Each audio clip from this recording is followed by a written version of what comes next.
Detective IQ സൊസൈറ്റിയുടെ letter. Dear detective Mehul, ഇന്ന് സിറ്റിയിലെ ഗ്രീൻഫീൽഡ് ഹൈവേയിൽ ഒരു സ്കൂൾ ബസ് റോബറി നടന്നു. ബസ്സിൽ 20 സ്റ്റുഡൻസും 2 ടീച്ചേഴ്സും ഉണ്ടായിരുന്നു. കുട്ടികൾ സേഫാണ്.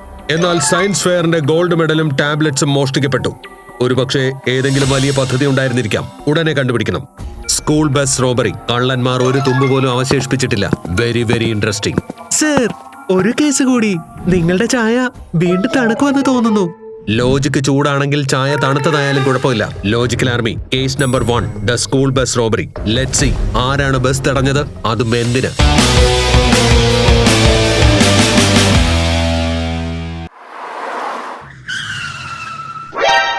ഒരു സ്കൂൾ ട്രിപ്പ്, ഒരു സിമ്പിൾ ജേർണി, വഴിയിൽ ഒരു റോബറിയും. ആരോ നേരത്തെ തന്നെ പദ്ധതി തയ്യാറാക്കിയിരുന്നു. സർ, മാസ്ക് ധരിച്ച 2-3 പേർ വന്നിരുന്നു. അവർ റോഡിൽ ബ്ലോക്സ് വെച്ച് ബസ് നിർത്തി. എന്നിട്ട് എല്ലാം എടുത്തു കൊണ്ടുപോയി. Medals, tablets, science fair, cash ബോക്സും. സർ, കുട്ടികൾ സേഫാണ്. പക്ഷേ ഈ പ്ലാൻ വളരെ പ്രൊഫഷണലായി തോന്നുന്നു. മോഷണം നടത്തിയ ശേഷം കള്ളൻ ഏത് വഴിയിലൂടെ ആയിരിക്കും രക്ഷപ്പെട്ടിട്ടുണ്ടാവുക? ഇവിടെ നിന്ന് 3 റോഡുകളാണ് പോകുന്നത്. ആദ്യത്തെ വഴി കാട്ടിലൂടെയാണ്. മഴ കാരണം ആ സ്ഥലം ചെളി നിറഞ്ഞതും സ്ലിപ്പറിയുമാണ്. രണ്ടാമത്തെ വഴി സിറ്റി ബൈപ്പാസിലൂടെയാണ് പോകുന്നത്. അതിന് ദൂരെ കൂടുതലാണ്. മൂന്നാമത്തെ വഴി ഓൾഡ് ബ്രിഡ്ജിലൂടെയാണ് പോകുന്നത്. അത് 2 മാസക്കാലമായി അടച്ചിട്ടിരിക്കുകയാണ്. ലോജിക്കൽ ആർമി, നിങ്ങൾ ഡിറ്റക്റ്റീവ് മെഹുലാണെങ്കിൽ ഏത് വഴിയായിരിക്കും നിങ്ങൾ ആദ്യം പരിശോധിക്കുക? Forest road, city bypass or old bridge?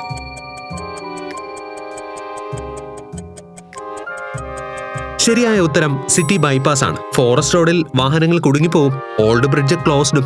അതിനർത്ഥം എസ്കേപ്പ് റോഡ് സിറ്റി ബൈപ്പാസ് തന്നെയാണ്. സർ, വരൂ നമുക്ക് CCTV ഫുട്ടേജസ് നോക്കാം. ഒരു പക്ഷേ അവന്റെ മുഖമില്ലായിരിക്കാം. പക്ഷെ ഒരു ക്ലൂ തീർച്ചയായും കിട്ടും. മുഖങ്ങൾ മറഞ്ഞിരിക്കും. ലോജിക്ക് ഒരിക്കലും മറയുകയില്ല. സർ, ഇത് റോബറിയുടെ സമയത്തെ ഫൂട്ടേജസ് ആണ്. വൗ സർ, അതിശയമായിരിക്കുന്നു. ഇന്ന് ആ വഴിയിലൂടെ വെള്ള വാനുകൾ മാത്രമേ കടന്നുപോയിട്ടുള്ളൂ.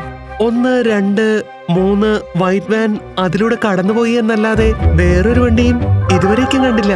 Interesting, very very interesting. Logical army, എന്താ ഇന്ന് ആ സമയത്ത് വെള്ള വാൻ മാത്രമേ 3 തവണ അതിലൂടെ കടന്നുപോയിട്ടുള്ളൂ എന്നത് കോയിൻസിഡൻസ് ആണോ?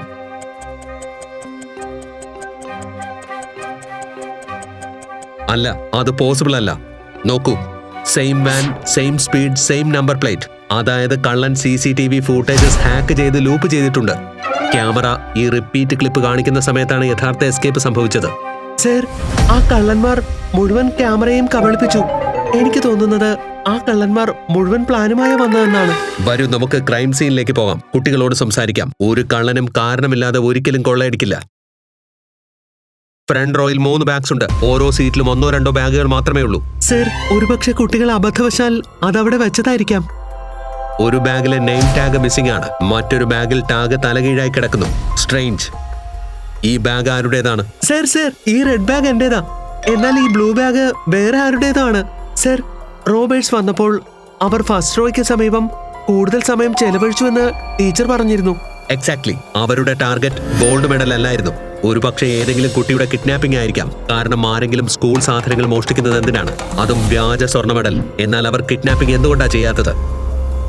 കള്ളൻ വന്നപ്പോൾ എക്സാക്ട്ലി അവർ എന്താണ് ചെയ്തത്? ഏത് റോയാണ് അവർ ആദ്യം ചെക്ക് ചെയ്തത്? സർ, അവർ ഫ്രണ്ട് റോയ്ക്ക് നേരെ വന്നത്. എല്ലാ കുട്ടികളോടും അവരുടെ പേരുകൾ ഉച്ചത്തിൽ പറയുവാൻ പറഞ്ഞു. അതായത് അവരുടെ ടാർഗറ്റ് ഒരു പ്രത്യേക കുട്ടിയായിരുന്നു. എന്നാൽ എന്തുകൊണ്ടാണ് കിഡ്നാപ്പിംഗ് ഫെയിൽ ആയത്? ലോജിക്കൽ ആർമി, നിങ്ങൾക്ക് ചിന്തിച്ചിട്ട് പറയുവാൻ കഴിയുമോ എല്ലാ കുട്ടികളുടെ പേരുകൾ അറിഞ്ഞിട്ടും അവർ എന്തുകൊണ്ടാണ് തട്ടിക്കൊണ്ടു പോകാതിരുന്നതെന്ന്?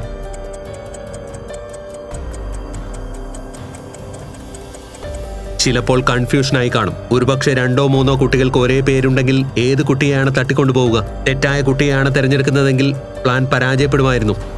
സ്കൂളിൽ സെയിം പേരുള്ള സ്റ്റുഡൻസ് വേറെ ഉണ്ടോ?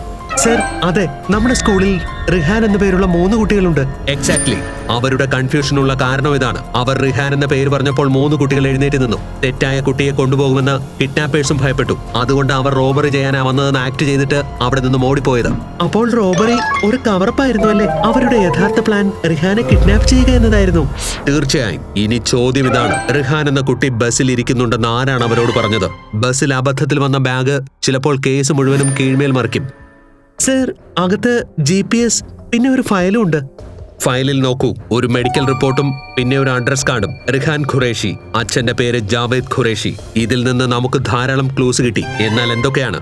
ടൈം എടുത്ത് നിങ്ങളും ചിന്തിക്കുക. എന്നിട്ട് എല്ലാ ക്ലൂസും എന്നോട് കമന്റ് ചെയ്ത് പറയുക. ക്ലൂ 1, ഈ ബാഗിൽ GPS ഉണ്ട്. അതിനർത്ഥം ആരോ ബസ് ട്രാക്ക് ചെയ്യുന്നതിനായി GPS വെച്ചിരുന്നു. ജാവേദ് ഖുറേഷിയുടെ റിപ്പോർട്ട് അടങ്ങിയ ഒരു ഫയൽ അബദ്ധവശാൽ ബാഗിലെത്തി.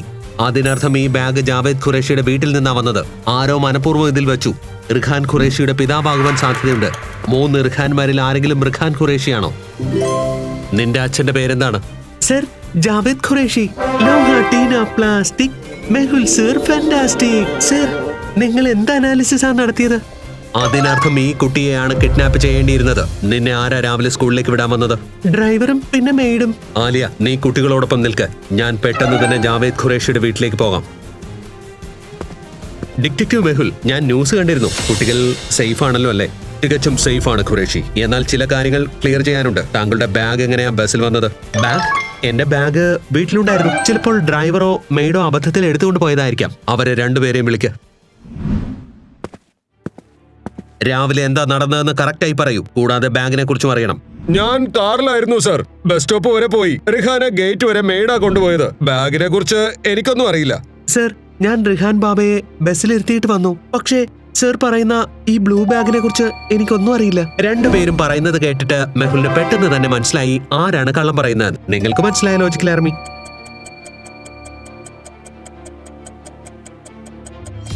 നിങ്ങൾ പറഞ്ഞത് ബ്ലൂ ബാഗിനെ കുറിച്ച് നിങ്ങൾക്കൊന്നും അറിയില്ല എന്നാണ്. എന്നാൽ ഞാൻ ഒരിക്കലും ബാഗിന്റെ കളർ പറഞ്ഞിരുന്നില്ല. സർ, അത് ഞാൻ ജസ്റ്റ് പറഞ്ഞതാണ് സർ.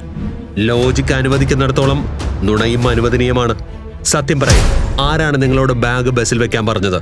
എന്തിന്? സർ, ഞാൻ പറഞ്ഞത് കള്ളമാണ്. ഒരാൾ വന്നിരുന്നു. 10,000 രൂപയും ഒരു ഡിവൈസും തന്നിട്ട് എന്നോടിത് റിഹാൻ ബാബയുടെ ബസ്സിൽ വെക്കാൻ പറഞ്ഞു. ഡിവൈസ് എങ്ങനെ വെക്കണമെന്ന് എനിക്കറിയില്ലായിരുന്നു. അതുകൊണ്ട് ഞാനത് ആ ഡിവൈസ് ഒരു ബാഗിലിട്ട് സീറ്റിൽ വെച്ചു. ആ വ്യക്തിയുടെ മുഖമോ അല്ലെങ്കിൽ എന്തെങ്കിലും അടയാളമോ ഓർമ്മയുണ്ടോ? എനിക്ക് മുഖം ശരിയായി ഓർമ്മയില്ല. മുഖത്ത് മാസ്ക് ഉണ്ടായിരുന്നു. എന്നാൽ അയാളുടെ കയ്യിൽ ഒരു ടാറ്റു ഉണ്ടായിരുന്നു. ചെറിയ ആങ്കർ പോലെയുള്ള ഒരടയാളം. ചെറിയ ആങ്കർ ടാറ്റു റൈറ്റ് ഹാൻഡിൽ. ലോജിക്കൽ ആർമി, ഡീറ്റെയിൽസ് ഓർക്കുക. ടാറ്റു എല്ലാവരിലും കാണില്ല. ഇത് നമുക്ക് വലിയൊരു ക്ലൂ ആയിരിക്കും. പൈസ ട്രാൻസ്ഫർ ചെയ്താണോ അതോ ക്യാഷ് ആയിട്ടാണോ കിട്ടിയത്? സർ, ക്യാഷ് ആയിട്ടാ തന്നത്. ആ വ്യക്തി അത് നേരിട്ട് തന്നിട്ട് പോയി. മിസ്റ്റർ ഖുറേഷി, ഞാൻ നിങ്ങളോട് നേരെ ഒരു ചോദ്യം ചോദിക്കാം. നിങ്ങളുടെ മകനെ ആരെങ്കിലും തട്ടിക്കൊണ്ടുപോകാൻ ആഗ്രഹിക്കുന്നത് എന്തിനാണ്? നിങ്ങൾ എന്താ ചെയ്യുന്നത്? സർ, ഞാനൊരു സാധാരണ മനുഷ്യനാണ്. മാർക്കറ്റിൽ പഴങ്ങളുടെയും പച്ചക്കറികളുടെയും ഒരു കട നടത്തുന്നു. എന്റെ ദൈനംദിന കാര്യങ്ങൾ അങ്ങനെ കഴിഞ്ഞു പോകുന്നു. ലോജിക്കൽ ആർമി, ഇയാൾ കള്ളമാണ് പറയുന്നത്. എന്തിനായിരിക്കും? എങ്ങനെയാ എനിക്ക് മനസ്സിലായത്?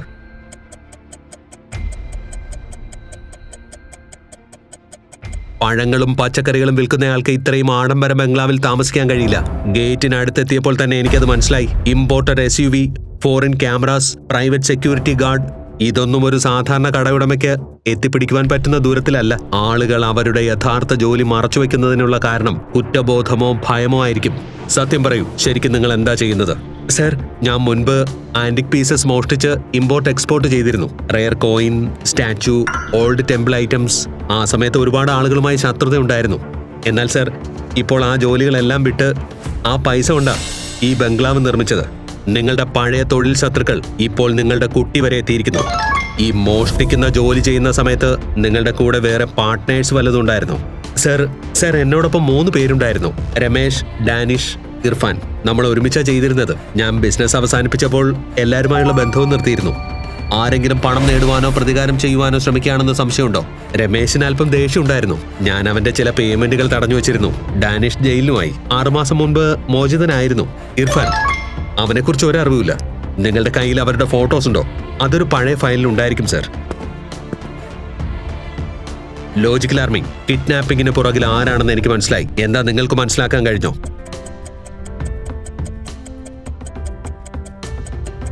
ഇയാളുടെ കയ്യിൽ ആങ്കർ ടാറ്റു ഉണ്ട്. എന്തായത്? അതേ ആങ്കർ ടാറ്റു ആണോ? അതെ സർ, ഇത് അതേ ടാറ്റു ആണ്. സർ, ഇത് ഡാനിഷ് ആണ്. അവൻ ജയിലിൽ നിന്ന് വന്നതാ. അവനെ പെട്ടെന്ന് തന്നെ പിടികൂടണം. എനിക്ക് ഇവന്റെ വീടിന്റെ അഡ്രസ് തരൂ. സർ, വീട് പൂട്ടിയിട്ടിരിക്കുകയാണെന്ന് തോന്നുന്നു. ഒരുപക്ഷെ അവൻ ഓടിക്കാണും. അകത്ത് ആരോ ഉണ്ട്. എന്താ ലോജിക്കൽ ആർമി? എനിക്ക് എങ്ങനെ മനസ്സിലായി അകത്ത് ആരോ ഉണ്ടെന്ന്? നിങ്ങൾക്ക് പറയാൻ കഴിയുമോ? സൈഡ് വിൻഡോ ഓപ്പൺ ആണ്. താഴെ ഫുഡ് സ്റ്റെപ്പിന്റെ മാർക്കും ഉണ്ട്. തിരിച്ചു പോകൂ ഡിറ്റക്റ്റീവ്സ്. ഇതെന്റെ പ്രതികാരമാണ്. ആർക്കും ലോജിക്കിൽ നിന്ന് രക്ഷപ്പെടാൻ കഴിയില്ല ഡാനിഷ്.